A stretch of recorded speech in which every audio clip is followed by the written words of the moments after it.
और दिल्ली से इस बीच खबर आपको बताने जा रहे हैं। भाजपा के कार्यकारी अध्यक्ष से मिले यूपी के सीएम योगी आदित्यनाथ और नितिन नवीन की हुई मुलाकात। खबर इस वक्त आपको दिल्ली से बता रहे हैं। योगी दोनों नेताओं के बीच शिष्टाचार भेंट के दौरान बातें हुई हैं।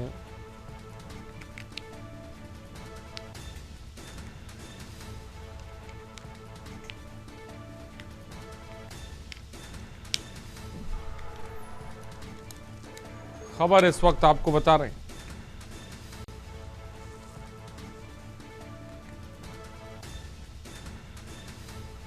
दोनों नेताओं ने संगठन को लेकर अहम बातचीत की है। आज राष्ट्रीय राजधानी के दौरे पर थे सीएम योगी आदित्यनाथ।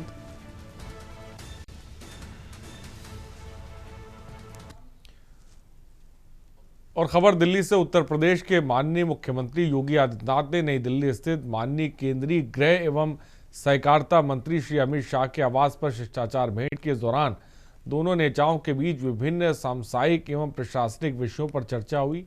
यह मुलाकात सौहार्दपूर्ण रही।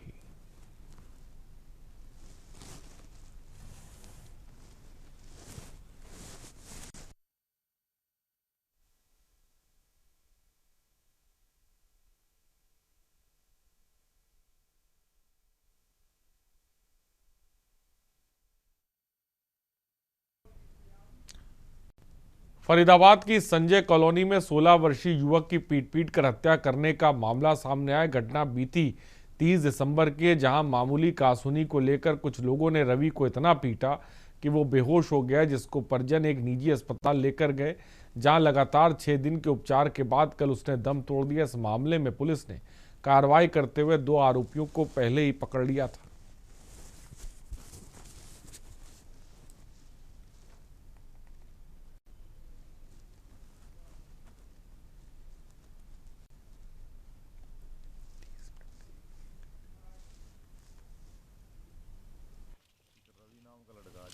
संजय कॉलोनी में रहता था। 30 तारीख को उसके साथ मारपीट हुई थी गली नंबर 46 में, और उसका बीके से MLR कटाकर उसने अपना निजी हॉस्पिटल फोर्टिस में इलाज कराया था। इलाज के दौरान उसकी मृत्यु होगी कल, और आज उसका पोस्टमार्टम कराया जा रहा है। इस केस की इन्वेस्टिगेशन अफसरों के आदेश से क्राइम ब्रांच सेक्टर 56 में ट्रांसफर हो चुकी है, जिसमें से गृह आरोपी को पकड़ा जाएगा। सर एक छोटा सा लड़का था, हमारे साथ ही उठता बैठता था, छोटे भाई की तरह रखते थे हम। उसका नाम रवि था, ठीक है। उसके पापा ऑलरेडी नहीं है, एक छोटी बहन है, माँ का इकलौता लड़का है, वही सहारा था जो था। अब वो हमारे एक भाई का पानी का प्लांट है उसके घर से अगली गली में ही, वो वहाँ पे बैठ के आग ताप रहे थे। 2-4 बच्चे थे, छोटी छोटी उम्र के। उसकी उम्र कुछ भी नहीं है, अभी 16 साल का, 17 का होता है इस महीने 16 तारीख को। अच्छा। ये आग ताप रहे थे। इनकी 28 तारीख को कोई आपस में छोटे छोटे बच्चों की तू मैं हुई होगी। इसकी रंजिश रखते हैं ना। 4-5 लड़के हैं जिनका नाम हमें पता है, बाकी 14-15 जने आए थे दारू पी के। इन लोगों ने सर पूरी प्लानिंग के संग आए। और यमुनानगर जिले के मुस्तफाबाद के ऊंचा चंदना एक छोटे से गांव से निकलकर दुनिया में अपनी धाक जमाने वाले पावर लिफ्टिंग चैंपियन खिलाड़ी जसप्रीत सिंह हाल ही में हुई वर्ल्ड पावर लिफ्टिंग चैंपियनशिप में अलग अलग कैटेगरी में 3 गोल्ड मेडल हासिल कर गांव के साथ साथ प्रदेश और देश का नाम रोशन किया। ऊंची कद काठी और पावर लिफ्टिंग में अपना शौक रखने वाले जसप्रीत सिंह 2021 से पावर लिफ्टिंग प्रतियोगिता में देश और विदेश में अलग अलग जगह हिस्सा ले रहे हैं।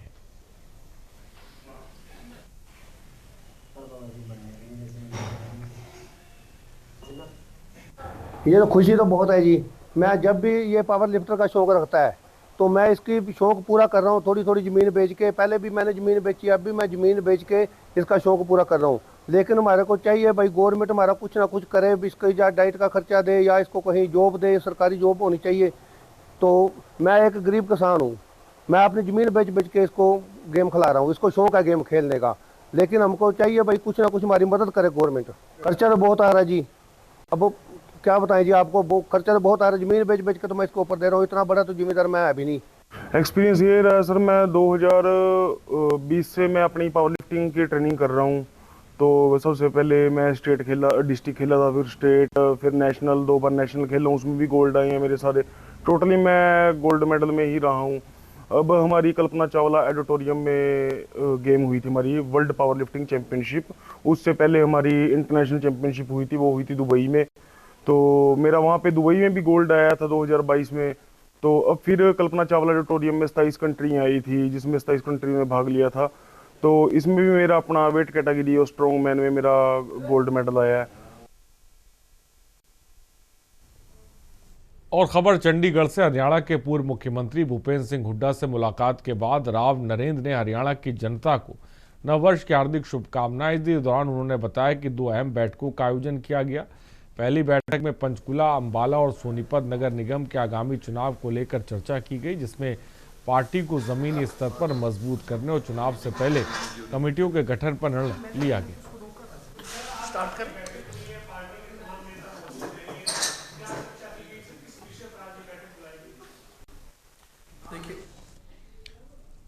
और विदिशा में शनिवार की देर शाम इंद्रप्रस्थ कॉलोनी में रहने वाले शुभम उर्फ नंदू के अज्ञात लोगों ने चाकू मारकर हत्या कर दी। इसके बाद गुस्साए परिजन और मोहल्ले के लोगों ने रविवार को अहमदपुर चौराहे पर लाश रखकर चक्का जाम किया। इसके बाद पुलिस और आरोपियों को गिरफ्तार करने का दबाव बढ़ गया।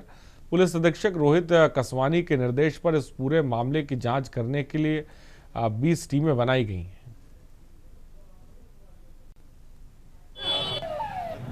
इंद्रप्रस्थ कॉलोनी में कल रात के समय एक घटना हुई थी, जिसमें नंदू चौबे करके युवक को कुछ आरोपियों ने चाकू मारा था, जिसके बाद उनकी डेथ हुई थी।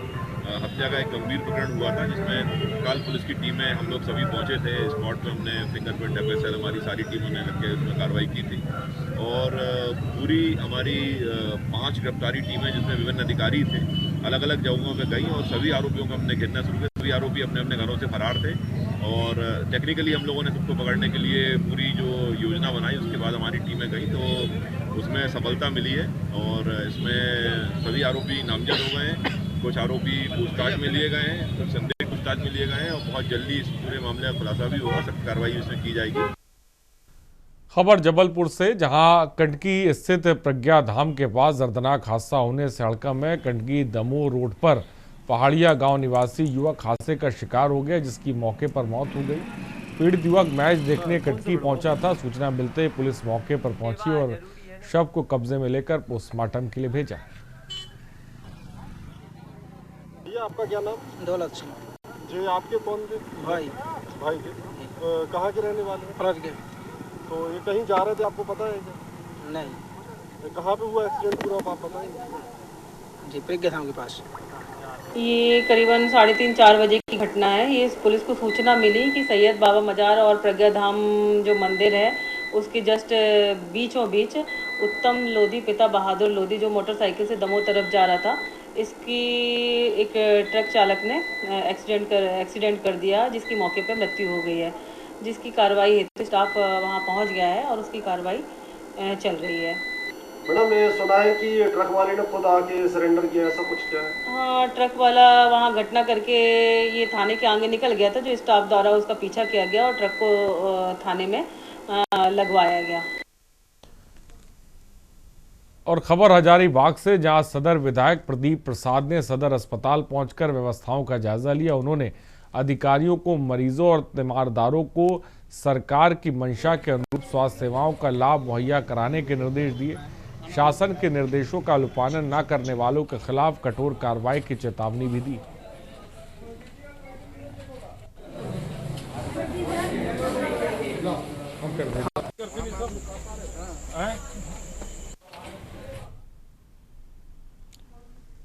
खबर रायपुर से, मुख्यमंत्री विष्णुदेव साय ने प्रदेश भाजपा कार्यालय में प्रेस कॉन्फ्रेंस को संबोधित करते हुए कहा कि प्रधानमंत्री मोदी के नेतृत्व में ग्रामीण विकास के क्षेत्र में एक ऐतिहासिक कदम उठाते हुए विकसित भारत जी राम जी अधिनियम 2025 लाया गया, जो देश के गांव को विकसित बनाने और ग्रामीण अर्थव्यवस्था को सुदृढ़ करने की दिशा में मील का पत्थर साबित होगा।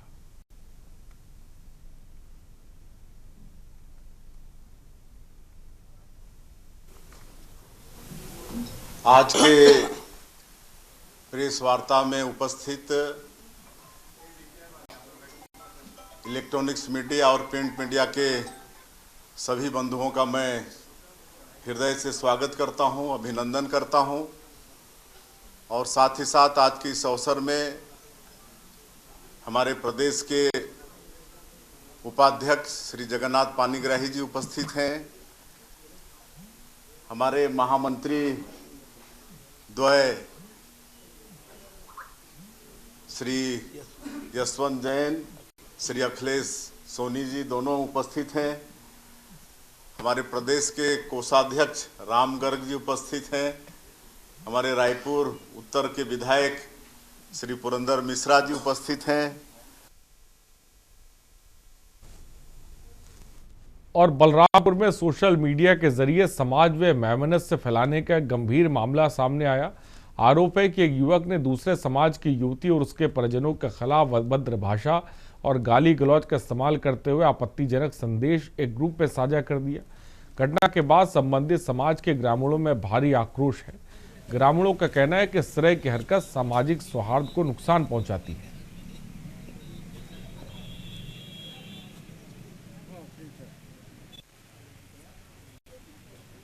सबसे पहले आप आज मीडिया आपके माध्यम से हम यहाँ पे चौकी वाड्रफ नगर में अनुसूचित जाति समाज को चमार जाति के नाम से कहकर गाली गलौज सारंग पटेल पिता स्वर्गीय भुवनेश्वर पटेल जो ग्राम पंचायत परसडीहा के निवासी हैं।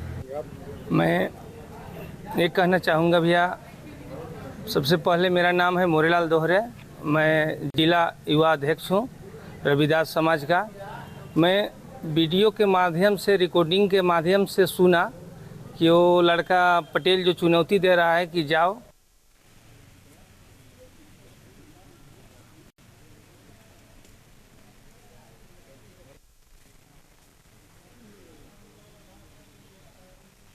चलिए तो हमारा भी आ गया।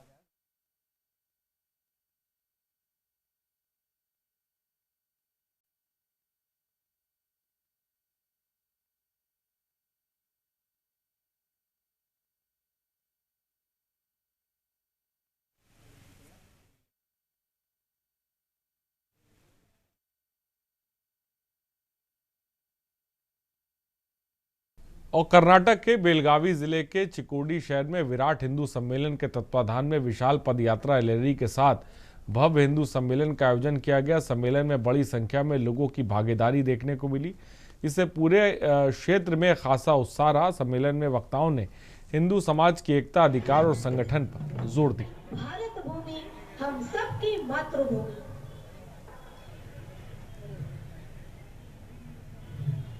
और हंसते हंसते फांसी चढ़ गए।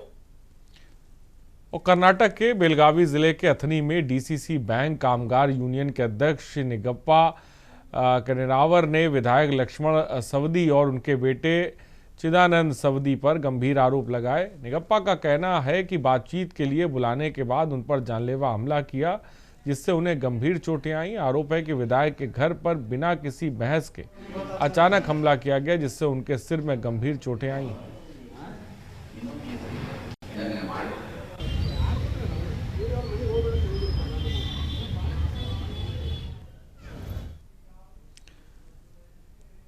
लखनऊ से खबर है, नाथ नगरी में उमड़े पर्यटक। 1 करोड़ के पार हुआ पर्यटकों का आंकड़ा। पर्यटकों में दिखी आस्था और श्रद्धा। अयोध्या काशी की राह पर आगे बढ़ा बरेली। विदेशियों को आकर्षित कर रही योगी सरकार की नीतियां। मात्र 1 साल में पर्यटन में आया 20% उछाल।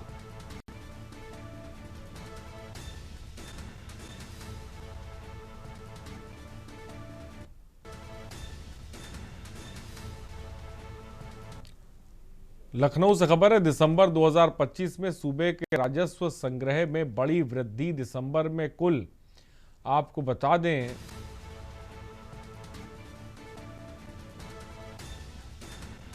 18,689.38 करोड़ का राजस्व प्राप्त। मुख्य कर करेत्तर राजस्व मदों में 18,689.38 करोड़ पिछले वर्ष दिसंबर 2024 में 17,605.32 करोड़ था।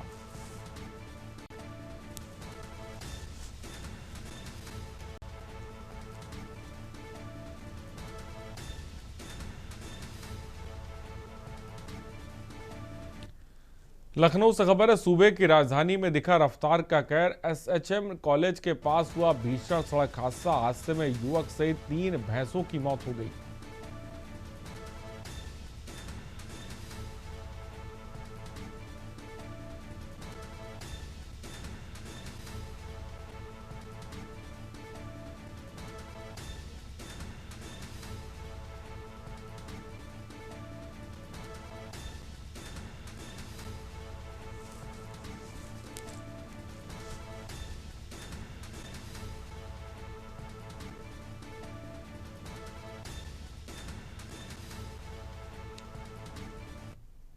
प्रयागराज से खबर है, माघ मेले की पंचकोसी परिक्रमा हुई शुरू। त्रिवेणी तट पर पूजन के साथ हुई परिक्रमा की शुरुआत।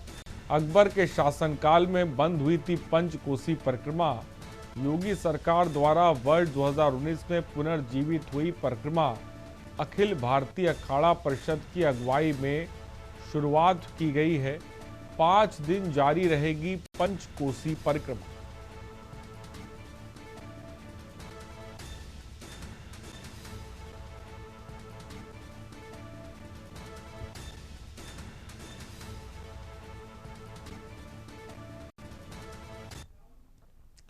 कौशाम्बी से खबर है, विवाद के बाद 2 पक्षों में चले लाठी डंडे। खेत में पेड़ की डाल गिरने से दोनों पक्षों में हुआ विवाद। लाठी डंडे चलने से दोनों पक्षों के कई लोग घायल हुए हैं। दोनों पक्षों को शांत कराया गया है। सभी घायलों को अस्पताल में भर्ती कराया गया।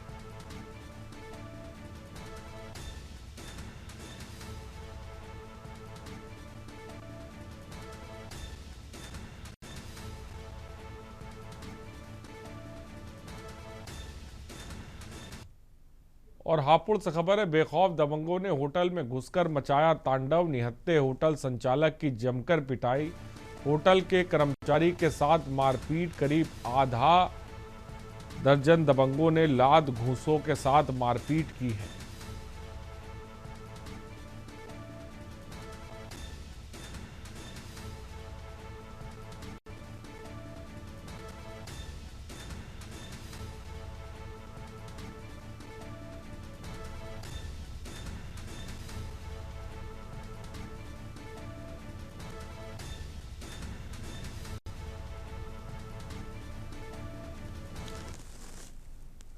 लखनऊ से खबर है, ठंड शीतलहर के चलते डीएम ने दिए निर्देश। प्री प्राइमरी कक्षा 8 तक सभी स्कूल 8 जनवरी तक बंद रहेंगे। कक्षा 9 से 12 तक स्कूलों का बदली समय सारणी दिन में 10 से लेकर दोपहर 3 बजे तक होगा।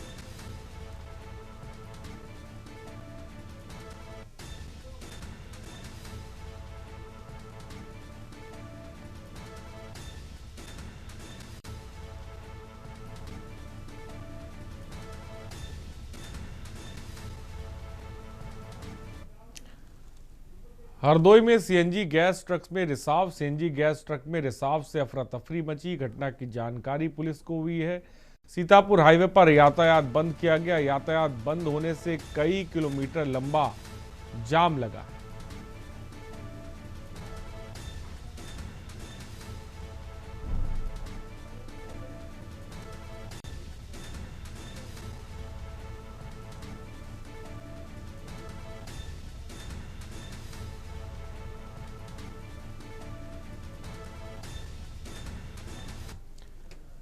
लखनऊ से खबर है, एलडीए ने चलाया अभियान। अर्जुनगंज में अवैध कालका ढाबा हुआ सील। सुशांत गोल्फ सिटी के अर्जुनगंज संचालित था ढाबा। दुबग्गा मोहनलालगंज में ध्वस्त हुई 13 अवैध प्लाटिंग।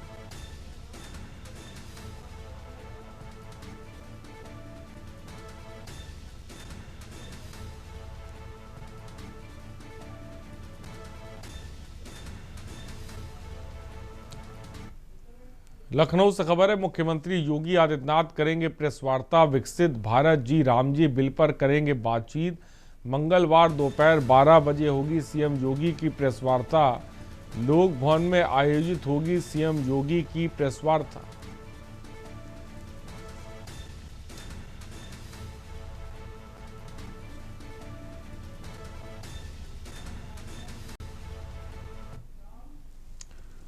लखनऊ से खबर है, आरोपी सलीमुद्दीन सहित पत्नी खतीजा गिरफ्तार। केजीएमयू के आरोपी डॉक्टर रमीजुद्दीन के माता पिता हैं दोनों। चौक पुलिस ने ठाकुरगंज क्षेत्र में दोनों को गिरफ्तार किया है। आरोपी डॉक्टर माता पिता सहित अन्य बनाए गए थे आरोपी। जबरन पीड़ित महिला का डॉक्टर से निकाह कराने का आरोप।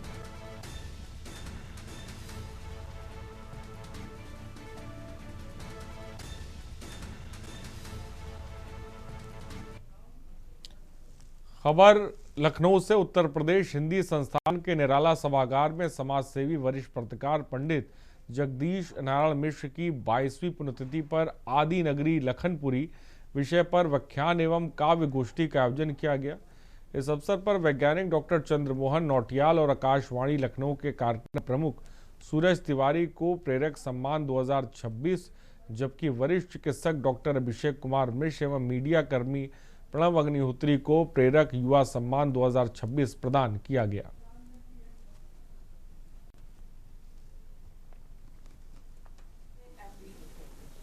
उन्नीस सौ 85 में मैं लखनऊ में आई।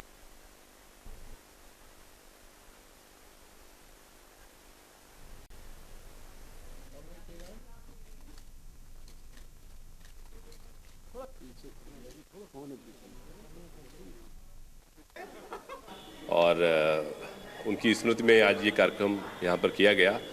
और विगत कई वर्षों से इस आयोजन में मैं यहाँ पर आता रहा हूँ और उनके पुत्र शरद मिश्र जी के द्वारा ये पुरस्कार के लिए मेरा यहाँ चयन किया गया। और निश्चित तौर पर ये एक हमारे लिए गौरव की बात है कि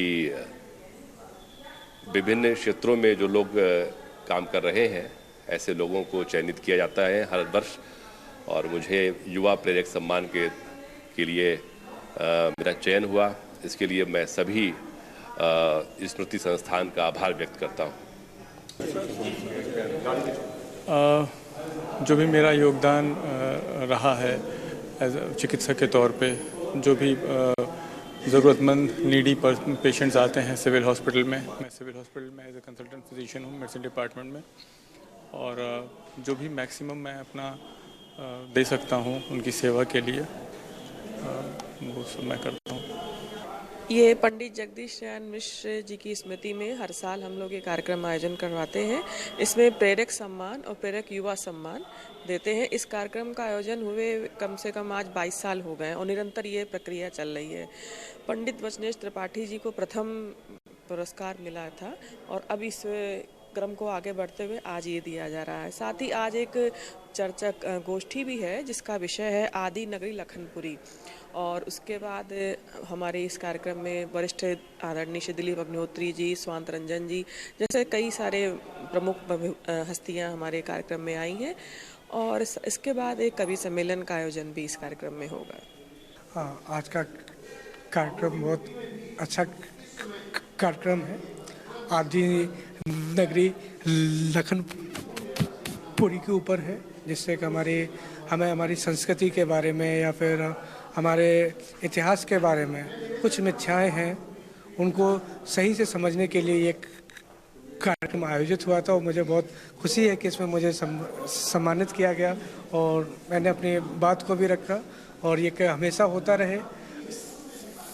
शरद जी हैं ऐसे समाज के सामाजिक कार्यक्रम में जो योगदान दे रहे हैं, ये बहुत अच्छी बात है और मुझे बहुत गर्वान्वित महसूस हो रहा है यहाँ का। इसमें मुख्य रूप से तो मैंने विज्ञान का जो संचार किया है और वो भी विशेष रूप से हिंदी में, उसके लिए था। और जो मेरा वैज्ञानिक योगदान है दोनों दृष्टियों से था, क्योंकि इनका मानना ये है कि हम विज्ञान को जब किसी व्यक्ति के पास, समाज के पास ले जाना चाहते हैं तो वो उस माध्यम से होना चाहिए, उस भाषा में होना चाहिए जिस भाषा को वो लोग समझते हैं। तो मेरा प्रयास ये रहा है कि यद्यपि शोध पत्र मेरे सभी अंग्रेजी में हैं, लेकिन जब मैं किसी व्यक्ति से बात करता हूँ जो समाज में है, तो मैंने देखा है कि उसको अगर हम अपनी भाषा में, हिंदी में समझाते हैं तो उसको विज्ञान भी अच्छी तरह से समझ में आता है। रुकते हैं एक ब्रेक के लिए, जल्द लौटेंगे। ब्रेक के बाद आपका स्वागत है खबर औरैया से, जहाँ के बिदूना तहसील क्षेत्र के गाँव डहरियापुर निवासी सीआरपीएफ के सब इंस्पेक्टर कमलेश कुमार पाल जम्मू कश्मीर में ड्यूटी के दौरान शहीद हो गए। शहादत की खबर गांव में पहुंचते ही परिवार में कोहराम है। परिजनों का रो रो कर बुरा हाल है। जानकारी के अनुसार शहीद का पार्थिव शरीर पैतृक गांव लाया जाएगा, जहां राजकीय सम्मान के साथ अंतिम संस्कार होगा।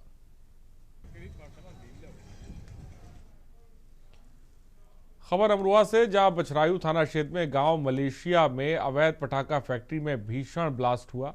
हालांकि मजदूरों ने इधर उधर भागकर अपनी जान बचाई। आसपास मौजूद लोगों ने बताया कि तेज धमाके के साथ फैक्ट्री में आग लग गई। धमाका होते ही फैक्ट्री में काम कर रहे मजदूरों में अफरा तफरी मच गई।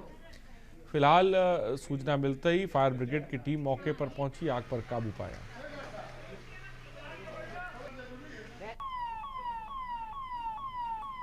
5 जनवरी को बछरायू थाना क्षेत्र अंतर्गत मलेशिया चौकी के पास स्थित एक डिटर्जेंट और साबुन बनाने वाली फैक्ट्री में आग लगने की सूचना प्राप्त हुई।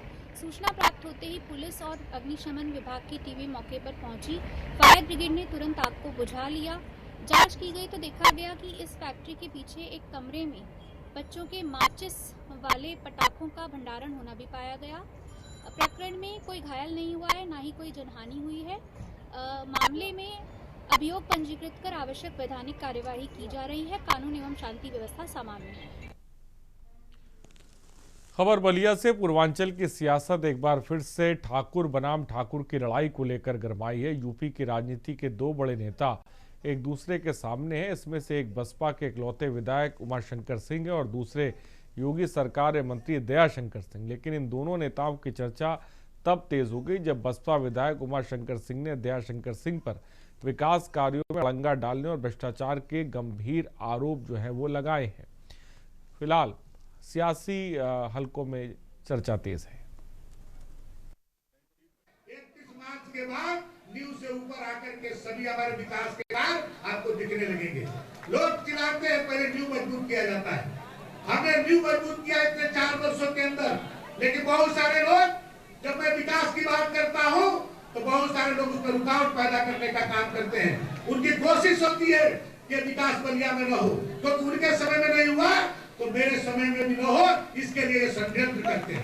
अभी तक विरोध करते थे, अब षड्यंत्र कर रहे हैं। अभी आप कुछ दिन पहले आप देखे होंगे कि मीडिया में दिखाते थे कि हमने रोड बनवा दिया, अपने पैसे से रोड बनवा दिया। यदि मेरी बात मीडिया के लोग सुनाओ बलिया के जिलाधिकारी को। खबर जौनपुर से, जहां पछटिया इलाके में भवन निर्माण के दौरान 5वीं मंजिल से गिरकर एक मजदूर की मौत हो गई। मजदूर की शिनाख्त नहीं हो पाई है। भवन निर्माण करा रहे डॉक्टर आरबी बिंद के मुताबिक निर्माणाधीन मकान देखकर मजदूर स्वयं काम की तलाश करते हुए गया था। इसकी ज़रूरत को देखते हुए मजदूरी पर लगाया गया था और हादसे के चलते मजदूर की मौत हुई।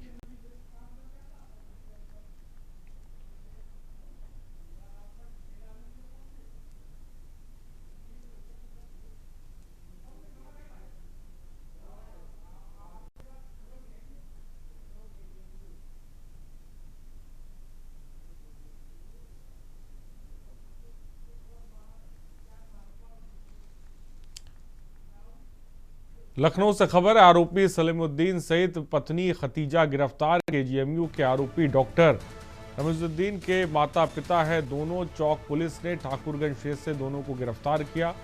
आरोपी डॉक्टर, माता पिता सहित अन्य बनाए गए थे आरोपी। जबरन पीड़ित महिला का डॉक्टर से निकाह करने का आरोप।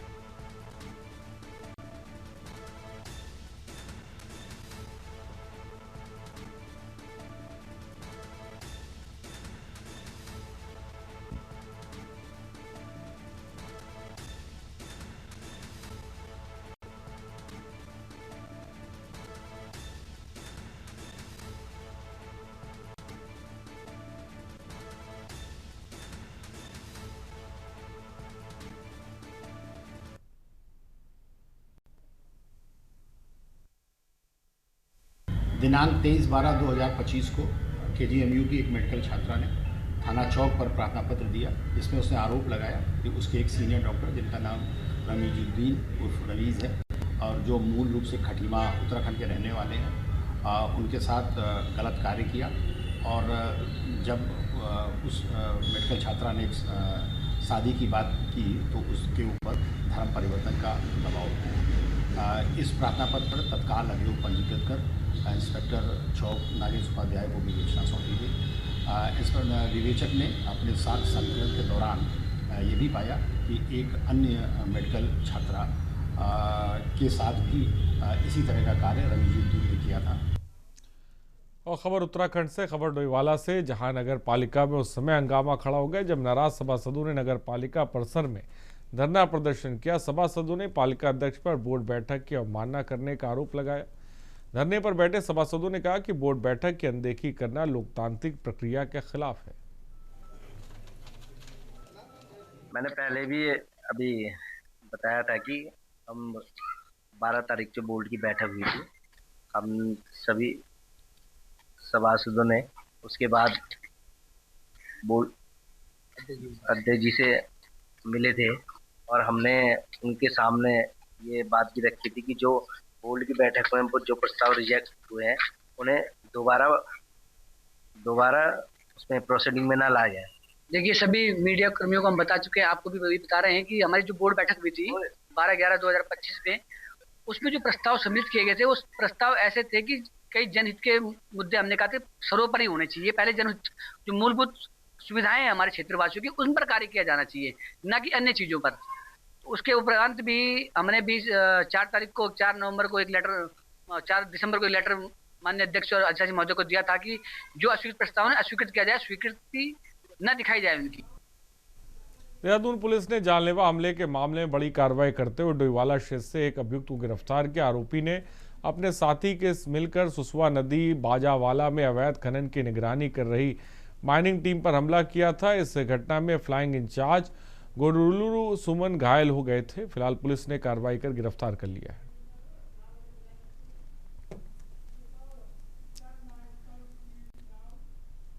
खबर लक्सर से, हरिद्वार भादराबाद पुलिस ने सेल्समैन से हुई लूट का खुलासा कर दिया। 2 आरोपियों को गिरफ्तार कर दिया है। पुलिस के अनुसार आरोपियों के कब्जे से नकदी 4,06,000 रुपए बरामद किए गए हैं।